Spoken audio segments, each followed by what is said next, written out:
Tukoy na ng mga otoridad ang suspect sa pamamaril sa isang lalaki sa basement parking ng isang hotel sa lungsod ng Caloocan.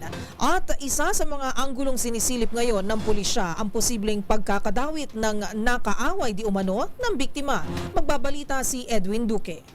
Tukoy na ng Caloocan Police ang suspect na nasa likod ng pamamaril sa isang lalaki sa basement parking ng Prime Hotel sa Kamarin sa Barangay 178 sa Caloocan.